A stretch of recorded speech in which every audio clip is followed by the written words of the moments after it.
And welcome to the Kick for Thursday. It is just after 11 o'clock and we're going to be having a talk about all things business very shortly.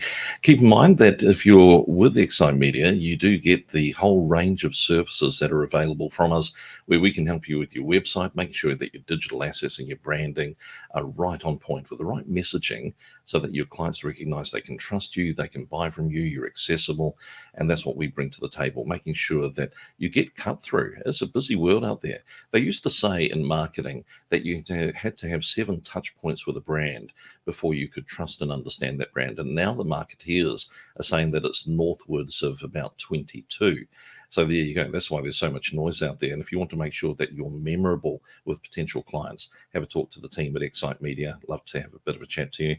This week on The Kick, we're going to be talking very shortly to Susanne Bransgrove from Women and Family Business. Now, this is the first time that we've had a guest in 2022. We've been enjoying getting to know the Excite Media team. There's a group of about 30 professional digital marketers here, people that are involved in branding and graphic design, copywriting, the creation, production, and essentially the project management of creating a great lead converting website. And of course, once you've got that website up, you need to get traffic to it. And so we've got the specialists in SEO and Google Ads. But right now on The Kick, welcome to the show. It is great to have Susanne Bransgrove rejoining us.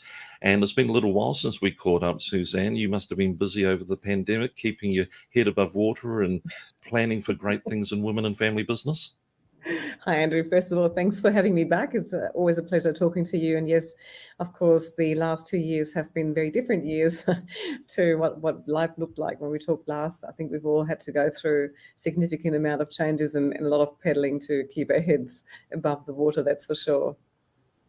Now, you have some great plans. We're going to be talking about Elevate shortly. And if you are involved in a family business, and particularly if you see that role of women in family business is important, stay listening. Suzanne's going to give us a bit of background to what Elevate is all about.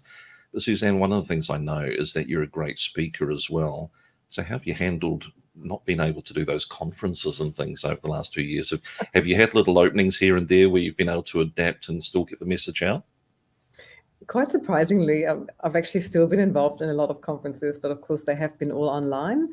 The really unfortunate thing was I was supposed to go to Singapore at the end of last year for a conference, and I was thinking it might actually work out, but of course that didn't end up happening because we weren't allowed to leave still. So that was a bit disappointing, but I have been presenting in Africa, at least virtually, twice in Poland, in Slovakia, in India. So I've been getting around the world in some way in the end after all, which has been great, but it has had its challenges. And certainly I think the most memorable experience was presenting in Poland at a Next Gen conference. And there were some issues with the audio. So they couldn't hear me and didn't know when to change the slides. And so the slides just kept going through at their own pace, and I ended up hearing the Polish translator the whole time. So I had to try to find a way to focus on what it is that I really wanted to talk about and look at my own slides. And then so that was quite the experience. But yeah, it has been an interesting few years. One thing that we're going to do, we're going to, as I said, talk about Elevate a little bit later, but Suzanne's involved in women and family business, and I do encourage you to have a look at the website. Susanne, can you give us a bit of background about how this dream came to be? I know that we kind of met probably about 2.5, 3 years ago, and things have started to evolve. Where did it begin and where is it now? So for those who have listened to me before, are familiar with the first talk we had a few years ago, would know that my passion is all about creating sustainable family businesses. What I call my day job is working with families in business to better manage how to move forward as a family, in particular when it comes to managing the generational transition, transitioning knowledge, control, making decisions together or making decisions in a different framework. So as you can imagine, I walk into a lot of family businesses and I not just get to see what's happening on the business side, but I also get to have a look at how the family system works. And what fascinates me is that mostly when family businesses struggle or fall apart, it has a lot to do with how the family system works or how it doesn't work, so that you do sometimes end up finding some patterns and behaviors that are probably somewhat unhealthy for the individuals within it. And that's just being human. So there's no judgment here on that. I haven't come across a perfect family yet, but quite often families just don't know what to do with that, or that it's actually a thing. And what I've found time and time again is that the women are at the intersection between family and business, and often they're not just critical with the roles that they hold in business, but they're also fundamentally concerned about how their family is communicating, operating, treating each other, and actually some of the, I said, these behaviours and patterns that they're seeing, and recognising that there's a fair chance that if this continues on, there will possibly be some devastating conflict within the family that might end up creating an impact on the business or making a generational transition impossible. So the Women and Family Business Network is really this recognition that there needs to be a champion for the family. And I tended to find that often women are the ones looking for information on this. Isn't it There we go. interesting There when was we born. look at, there's been so much of a shift, and when you look at even the last 2 or 3 years, but really the last 10 years, there is a generational shift. But many of our family businesses that exist, they've got cultural heritage, they've got generations of this is the way we've always done things. Are we at the cusp of breaking that model, or have we still got a long way to go? I think the next 10 years are going to be quite interesting and somewhat critical still. Once we get to what I call sort of the next generation almost, which are the early 20-year-olds to 30, I think we're going to start seeing a significant shift. But what we're seeing now is still a strong hold on how decisions are made by the current patriarchs mostly, sometimes also the matriarch, but mostly the patriarch. And of course, the patriarch, who's often in their late 60s or 70s, has grown up through a time when a succession, as people often call it, or transition, was really from father to oldest son, and it didn't require much in regard to communication. It was fairly clear cut. So it made things a whole lot easier and was actually a workable framework. The unfortunate part, I'd sort of like to say, is that we've seen a significant shift in how society views how transition between generations should be, and this concept of being equal and fair, and that all children have an equal right to the assets of the family, and that daughters need to be considered as well as the younger sons, has really created a complexity that most of the patriarchs have not grown up with. And so when you start talking about unconscious bias or generational thinking, there's no need to get upset with them about something that they haven't grown up with or probably learned. And so then you can probably start seeing why creating completely different conversations that look at how do we start systems change, because we're looking at changing from a patriarchal system to a collaborative system across a variety of family members within one generation. How do you actually do that? So how do you help the next generation, of which there might be 3 or 4, to really truly be able to make good decisions as owners next to each other, which is really difficult to do whilst dad is still alive. So we will be seeing this as a major issue over the next 10 years. And then I think eventually, once we break through that, and the next generation, who are very different in how they socialise and make decisions, I think in 10 or 15 years, we might not see this as such a big issue any longer. But just as a quick example, one family I worked with, 3 brothers, they get along really well. When dad died and the uncle stepped away, they started to have conflict in business. Why? Because they didn't really know who should lead and how decision-making really takes place when there's no senior person actually making the final decision or sort of calling the shots or dealing with conflict. So it's a very different system to operate. Hard work, isn't it? Yeah. And the interesting thing is, for many family dynamics, if you're dealing with more than one sibling, the age model was probably convenient more than anything, because otherwise we get down to the subjective aspects of favoritism and values, and do you value creativity over loyalty, and all those different things that come into it. So very difficult to get it right. But the sexist aspect of just choosing the older son, whereas you could have a very qualified daughter who's able to step into the role. But I guess, is it fair to say that some cultures struggled with that more, European cultures, for instance? I think it wasn't a struggle. It is a struggle now, and I think it's an equal struggle across most of Western societies. It's actually a larger struggle in Asian cultures still. So they're finding it Right. even more difficult than probably we are finding it.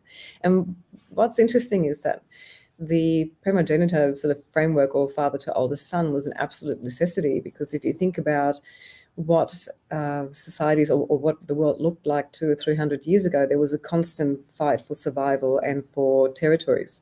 So if you would not be able to identify a successor and have them confirmed and ready to go, and have certainty, because what you want to do is you want to be able to prepare families to rely, and the community to rely on the strongest possible suspect, you might want to call it. So there was no room for any kind of uncertainty or any kind of conversation. So it was the right system of transfer for its time, but that needs to now be overhauled. So we have a lot of change of thinking to do, and we need to really teach families what complex conversations they need to be across and why this is so important right now. And look, I know my dad's 82. I mean, he has to contend with me, and I struggle sometimes, and I'm still struggling, will always struggle for him to be a different person to he is. He is an 82-year-old patriarch who's grown up in a completely different time to me. So we're never quite going to see eye to eye, but it's just a matter of consistently challenging thinking and trying to co-create a different approach to the future. And I think one of the things I remember from our previous conversation, particularly where it came down to things like succession, forward communication on any of these issues is better than having to deal with it when you hit the wall and it has to be made. So a plan for a family business obviously is a key part of shaping the future. Yeah, most definitely. It really is a long-term process. And if you think about how we operate and how we socialize ideas, the concept of being able to listen to different perspectives and just to accept them as that, but view them as a great forum to make future decisions from, that is something that families in particular sometimes find difficult, because they like to make assumptions about how various family members behave, and they often have pinned that assumption back to when they were 12. So there's a lot of ground to make up and a lot of fear to overcome at times, but it is fundamentally just creating a conversation framework and helping people to realign how they see each other well before critical decisions are due. So it takes a few years to get your head around that, and it's in long term, actually, it's a never-ending story. And I think you think about how you run your business, Andrew, communication and making sure people have a place to share their perspectives is key, isn't it? Yeah, absolutely.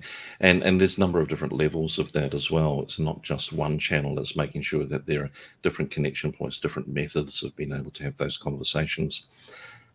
Susanne, I told you about my binge TV watching recently.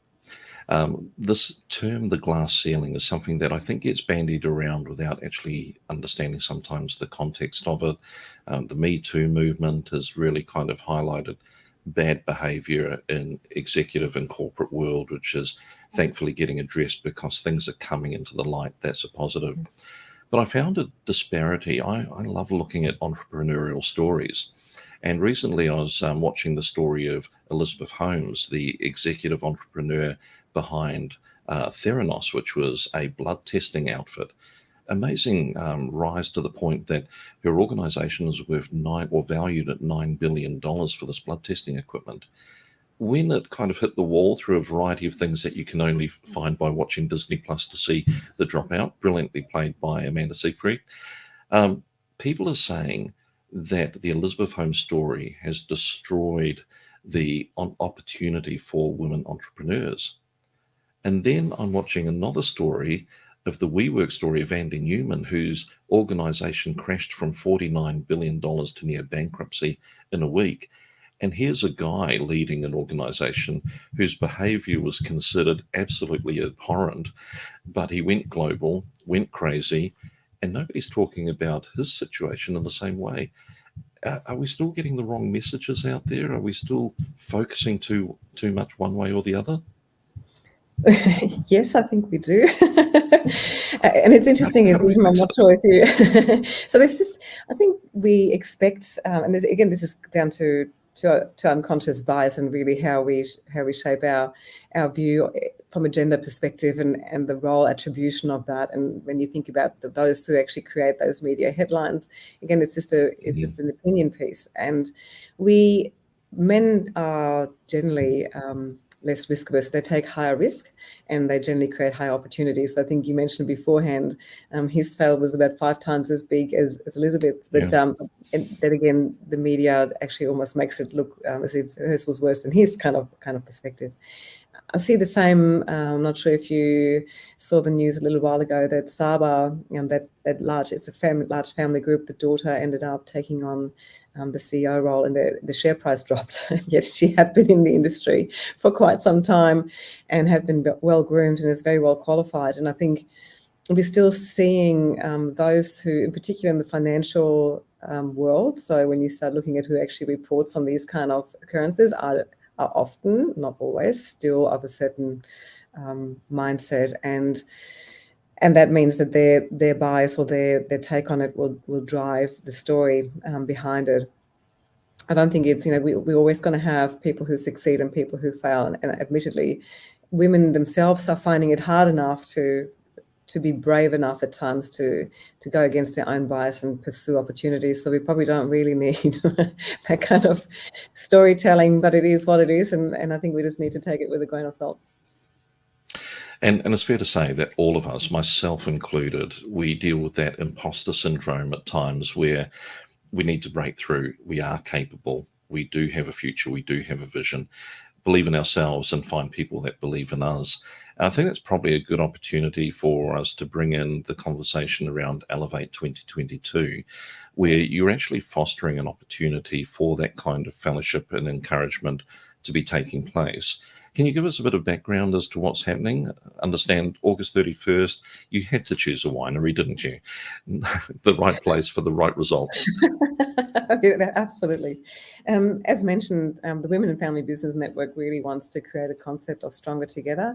It is by no means an empowerment organisation that is talking about women having a right to be in business, because women are in their family businesses. But as mentioned, family businesses are really complex systems. The humans in it are quite fragile. The women are the ones who are in this intersection, and it creates a different need for conversation and encouragement, in particular also around creating legitimacy for conversations that are not being had but need to be had.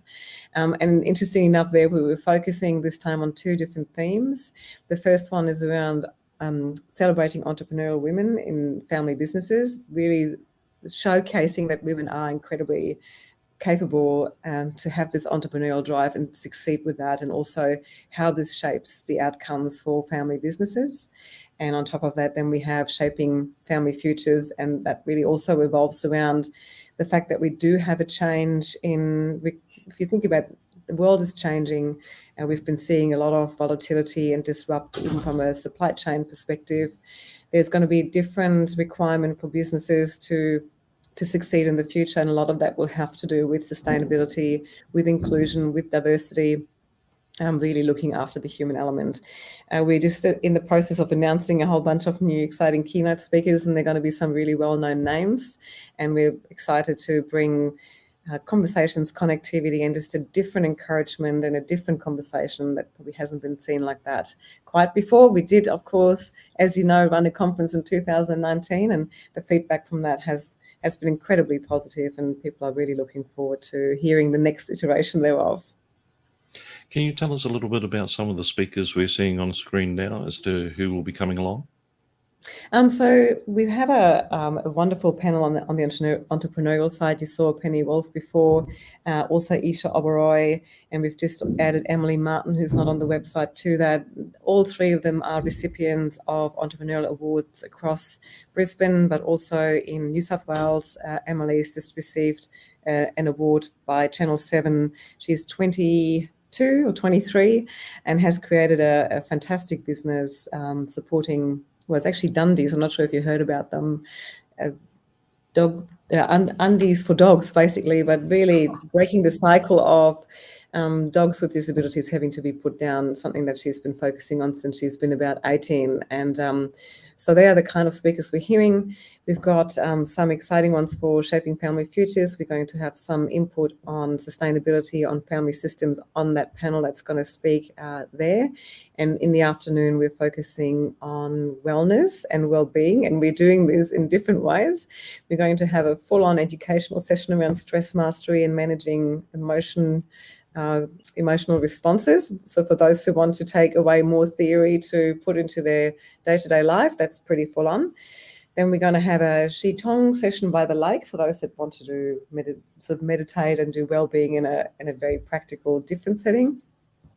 And for those who really can't take it anymore, there's going to be a wine tasting. So we're going to be doing stress mastery through alcohol consumption, which is just a different way of looking at it. I was about to say, you've certainly covered something for everybody. I've covered something for everybody. And then we're going to close out with a pretty exciting keynote to be confirmed and announced next week. We're just in negotiation, and then we're going to make some time for people to get to know each other. So we're pretty excited with the speakers we've got lining up. Susanne, I want to close off by asking you for a what next step for the woman in business, or whether it's the matriarch of a family business realizing that shift needs to happen. Yeah. What is a first step that I can take to actually start kind of moving forward into the new paradigm of running a family business into the future? I think one of the hardest and most important steps is for the family to be able to come together and do an honest stock take on how they think they're really tracking. And there are business elements to that, but there are also family elements. The first one on the business side really is to ask themselves whether they've got a good grasp on business decision-making and performance, so governance framework on strategy and forward motion, and whether they feel that the future of decision-making and input is secured for the next 5 to 10 years, and whether they are pointing in a good direction, or if they're just doing business as usual.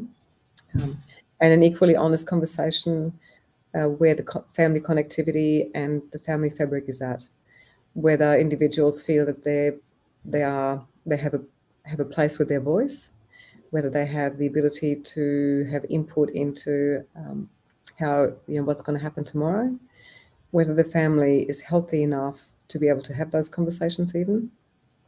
And if there are a lot of no's, no coming up, then to start looking for professional support, preferably not from your traditional areas. The accountants and lawyers have an absolute critical role to play when you start looking at succession, transition, performance. But when it comes to taking a bit of a pulse on the health of the family and their ability to make decisions together, it takes a slightly different skill set. So look for your family advisors, go to FBA and look for advisors there, Family Business Australia. Come to Women Family Business Network. You're going to meet some similar people there. We're closely aligned, so that's all good. But certainly look for assistance to shape different kind of conversations in a non-traditional way. You're doing that triage that anyone would do if they were entering kind of an emergency, is take the pulse, find out what we're dealing with, but open communication has to be the foundation to start with, doesn't it? Most definitely. Susanne, it's been brilliant to have you on The Kick. Thanks very much for spending some time. I hope that Elevate 2022 is a great success. We'll make sure that there's a link to womenandfamilybusiness.com in the show notes. Thanks very much again. Wonderful. Thank you, Andrew.